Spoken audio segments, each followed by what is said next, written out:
नमस्कार, DD news के इस विशेष समाचार प्रसारण में आप सभी का स्वागत है। मैं हूं आंचल गुलाटी गुंबर, मेरे साथ है मेरी सहयोगी बीना। तो आइए सबसे पहले रुख कर लेते हैं सुर्खियों का।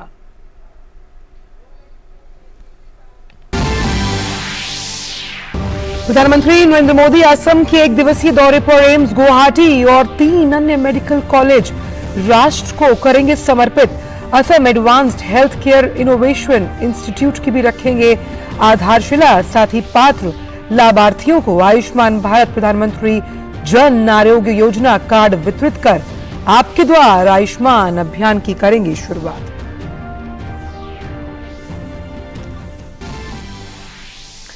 केंद्रीय गृह एवं सहकारिता मंत्री अमित शाह पश्चिम बंगाल के दौरे पर बीरभूम जिले के सियोरी शहर में करेंगे जनसभा को संबोधित।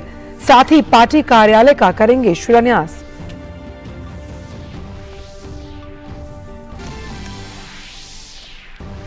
Doctor B R. अंबेडकर की 133वीं जयंती आज। देश भर में अनेक कार्यक्रमों का आयोजन। केंद्रीय रेल मंत्री अश्विनी वैष्णव नई दिल्ली से बाबा साहेब अंबेडकर यात्रा भारत गौरव टूरिस्ट ट्रेन करेंगे रवाना।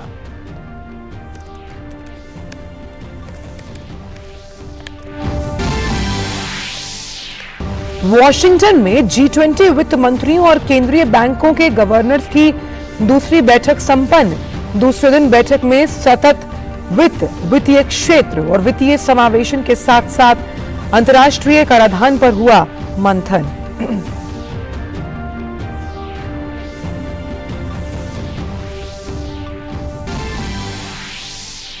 जापान, फ्रांस और भारत ने की श्रीलंका ऋण के लिए समन्वय मंच की घोषणा। वित्त मंत्री निर्मला सीतारमण ने आर्थिक सुधार और ऋण स्थिरता के लिए भारत की ओर से श्रीलंका को समर्थन देने की जताई प्रतिबद्धता।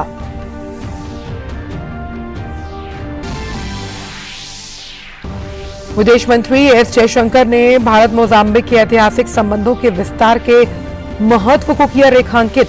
भारतीय समुदाय से की बातचीत, कहा भारत आज सिर्फ अपने लिए नहीं बल्कि ग्लोबल साउथ के लिए भी उठाता है आवाज।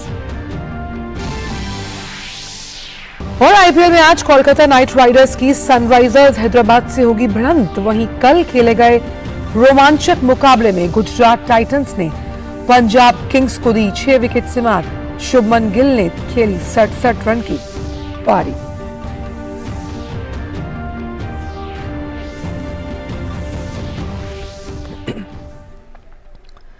और आइए अब जान लेते हैं सभी खबरों को विस्तार के साथ। प्रधानमंत्री आज असम के दौरे पर रहेंगे। इस दौरान प्रधानमंत्री करीब 14,300 करोड़ रुपए लागत की विभिन्न परियोजनाओं का शिलान्यास और उद्घाटन करेंगे और राष्ट्र को समर्पित भी। प्रधानमंत्री न केवल राज्य को एम्स का वो तोहफा देने वाले हैं बल्कि हाई कोर्ट के प्लैटिनम जुबली समारोह में वो हिस्सा भी लेंगे।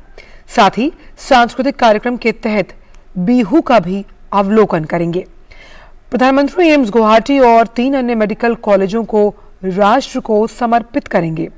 वे Assam advanced health care innovation institute का शिलान्यास भी करने वाले हैं और 5 लाभार्थियों को आयुष्मान भारत प्रधानमंत्री जन आरोग्य योजना कार्ड वितरित कर आपके द्वार आयुष्मान अभियान का शुभारंभ करेंगे।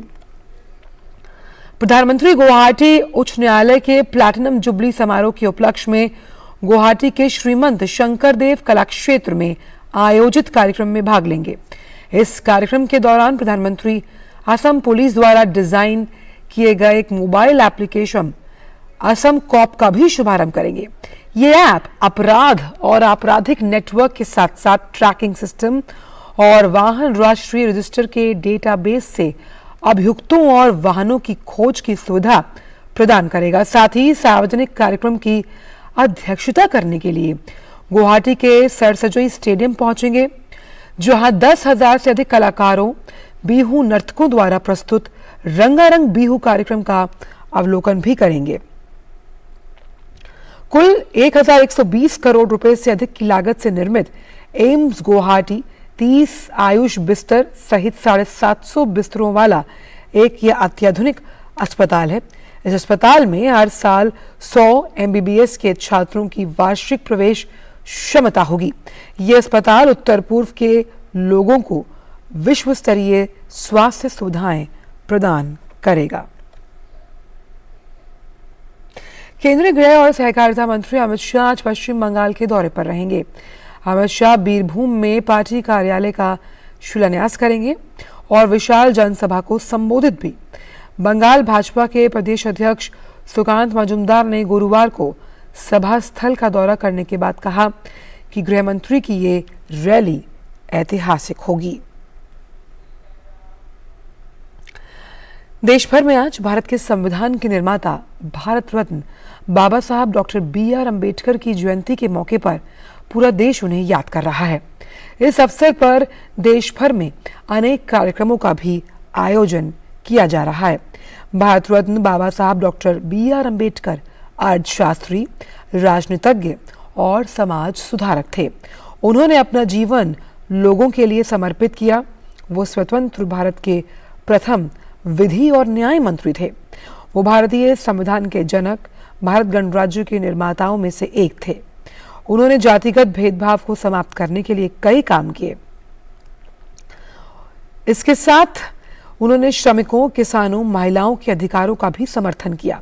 1990 में उन्हें भारत के सर्वोच्च नागरिक सम्मान भारत रत्न से सम्मानित किया गया। ये सम्मान मरणोपरांत प्रदान किया गया था।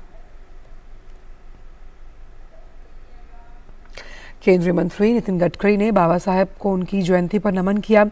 अपने ट्वीट में उन्होंने कहा, भारतीय संविधान के शिल्पकार, बहुजन नायक, महान समाज सुधारक और क्रांतिकारी महामानव भारत रत्न डॉक्टर बाबा साहब आम्बेडकर जी की जयंती पर उन्हें सादर नमन। वॉशिंगटन में जारी G20 वित्त मंत्रियों और केंद्रीय बैंकों के गवर्नर्स की दूसरी बैठक संपन्न हो गई। बैठक के दूसरे दिन सतत वित्तीय क्षेत्र और वित्तीय समावेशन और अंतर्राष्ट्रीय कराधान पर मंथन किया गया। डीसी में उद्यमियों और नेताओं के रूप में महिलाओं को सशक्त बनाने पर पैनल चर्चा के दौरान वित्त मंत्री ने कहा, भारत ने पिछले कुछ वर्षों में महिलाओं को ऋण सुनिश्चित करने के लिए कई उचित कदम उठाए हैं।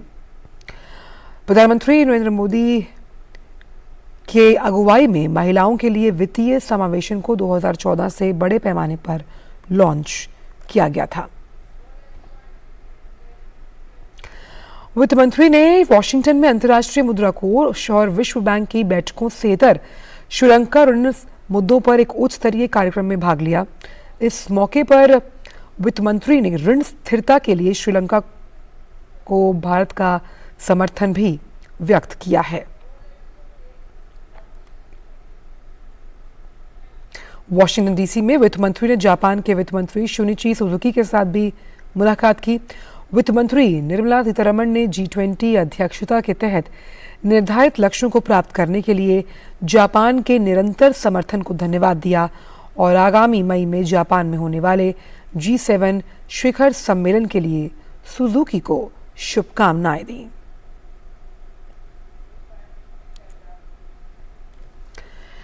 विदेश मंत्री एस जयशंकर 3 दिवसीय यात्रा पर बृहस्पतिवार को मोजाम्बिक की राजधानी मापुतु पहुंचे। विदेश मंत्रालय के अनुसार विदेश मंत्री 13 से 15 अप्रैल तक मोजाम्बिक की यात्रा पर हैं। ये भारत के किसी विदेश मंत्री द्वारा मोजाम्बिक की पहली यात्रा है। विदेश मंत्री ने 132 किलोमीटर टिकाबुजी नोवा सोफाला रोड परियोजना के हिस्से के रूप में निर्मित बूजी ब्रिज का वर्चुअल उद्घाटन किया, जो भारत मोजाम्बिक संबंधों को और मजबूत करने की दिशा में एक अहम कदम है। वहीं विदेश मंत्री ने कल शाम मापुतो में उच्चायुक्त द्वारा आयोजित स्वागत समारोह में भारतीय समुदाय के प्रतिनिधियों से मुलाकात की है। इस दौरान अपने संबोधन में विदेश मंत्री एस जयशंकर ने भारत मोजाम्बिक के ऐतिहासिक संबंधों के विस्तार के महत्व को रेखांकित करते हुए और आगे ले जाने की प्रतिबद्धता दोहराई। विदेश मंत्री ने कहा कि भारत आज न सिर्फ अपने लिए बल्कि ग्लोबल साउथ के लिए भी आवाज उठाता है। उन्होंने कहा, भारत आत्मनिर्भर बनने के लिए निरंतर आगे बढ़ रहा है। इससे पहले विदेश मंत्री एस जयशंकर ने कल मोजाम्बिक की राजधानी में श्री विश्वंभर महादेव मंदिर में पूजा अर्चना की। विदेश मंत्री ने ट्वीट कर कहा कि वो भारतीय समुदाय के साथ बातचीत करके बेहद खुश हैं। आईपीएल में आज कोलकाता नाइट राइडर्स का सामना सनराइजर्स हैदराबाद से है। आईपीएल के मौजूदा सीजन में कोलकाता की टीम मौजूदा स्थिति में अगर देखा जाए तो दोनों टीमों ने अब तक 3-3 मुकाबले खेले, जिसमें केकेआर ने 2 में जीत हासिल की जबकि 1 मुकाबला गंवाया। वहीं दूसरी ओर सनराइजर्स हैदराबाद अब तक केवल 1 ही मैच जीत पाई, उससे 2 मुकाबलों में हार का मुंह देखना पड़ा। वहीं अगर अंक तालिका की बात करें तो कोलकाता नाइट राइडर्स अंक तालिका में 4 अंकों के साथ चौथे स्थान पर है, जबकि सनराइजर्स हैदराबाद 2 अंकों के साथ अंक तालिका में 9वें स्थान पर। आज के मुकाबले में क्रिकेट प्रेमियों की नजर कोलकाता नाइट राइडर्स के नए नायक रिंकू सिंह पर होगी। उन्होंने पिछले मुकाबले में बल्ले से सबका ध्यान अपनी ओर खींचा। ऐसे में सनराइजर्स हैदराबाद के सामने कोलकाता की टीम एक नई चुनौती के रूप में अपने आप को पेश करेगी। आईपीएल 2023 के 18वें मैच में गुजरात टाइटंस ने पंजाब किंग्स को 6 विकेट से हराया। ये गुजरात की सीजन में तीसरी जीत रही। इस जीत के साथ ही गुजरात की टीम 6 अंकों के साथ अंक तालिका में 30वें स्थान पर आ गई। पिछले मैच में गुजरात को जीत की दहलीज पर आकर हार का सामना करना पड़ा था। मोहाली में कल खेले गए इस मुकाबले में पंजाब किंग्स ने पहले बल्लेबाजी करते हुए 8 विकेट के नुकसान पर गुजरात के सामने जीत के लिए 154 रन का लक्ष्य रखा था, जिसे गुजरात टाइटंस ने अंतिम ओवर में हासिल कर जीत अपने नाम की। पंजाब के लिए सबसे ज्यादा 36 रन मैथ्यू शॉट ने बनाए, वहीं गुजरात के लिए मोहित शर्मा ने 2 विकेट लिए। गुजरात टाइटंस के लिए शुभमन गिल ने 67 रन की पारी खेली।